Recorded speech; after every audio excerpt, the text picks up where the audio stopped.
Choose a job you love, and you will never have to work a day in your life. Our greatest glory is not in never falling, but in rising every time we fall. The man who moves a mountain begins by carrying away small stones. It does not matter how slowly you go as long as you do not stop. The superior man is modest in his speech but exceeds in his actions. The will to win, the desire to succeed, the urge to reach your full potential, these are the keys that will unlock the door to personal excellence. Wheresoever you go, go with all your heart.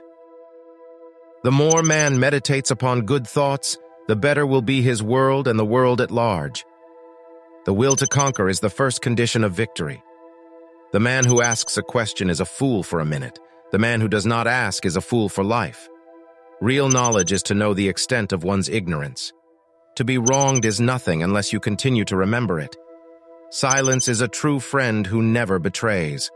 The gem cannot be polished without friction, nor man perfected without trials. By nature, men are nearly alike. By practice, they get to be wide apart. It is not the failure of others to appreciate your abilities that should trouble you, but rather your failure to appreciate theirs. If you make a mistake and do not correct it, this is called a mistake. Study the past if you would define the future. To see what is right and not do it is the worst cowardice. The man of wisdom is never of two minds. The man of benevolence never worries. The man of courage is never afraid. When anger rises, think of the consequences. The noble-minded are calm and steady. Little people are forever fussing and fretting. Learning without thought is labor lost. Thought without learning is perilous. He who learns but does not think is lost. He who thinks but does not learn is in great danger. The superior man understands what is right.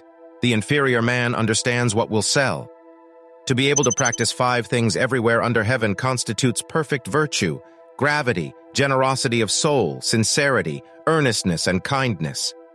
The cautious seldom err. The superior man is distressed by the limitations of his ability. He is not distressed by the fact that men do not recognize the ability that he has. Without an acquaintance with the rules of propriety, it is impossible for the character to be established. The object of the superior man is truth. He who speaks without modesty will find it difficult to make his words good. When we see men of worth, we should think of equaling them. When we see men of a contrary character, we should turn inwards and examine ourselves. Respect yourself and others will respect you. The hardest thing of all is to find a black cat in a dark room, especially if there is no cat. When it is obvious that the goals cannot be reached, don't adjust the goals, adjust the action steps. To go too far is as bad as to fall short. The superior man acts before he speaks and afterwards speaks according to his actions. A wise ruler is one who knows his own limits. When you have faults, do not fear to abandon them. To know what you know and what you do not know, that is true knowledge. The gentleman understands what is moral. The small man understands what is profitable. Virtue is not left to stand alone. He who practices it will have neighbors. The firm, the enduring, the simple, and the modest are near to virtue.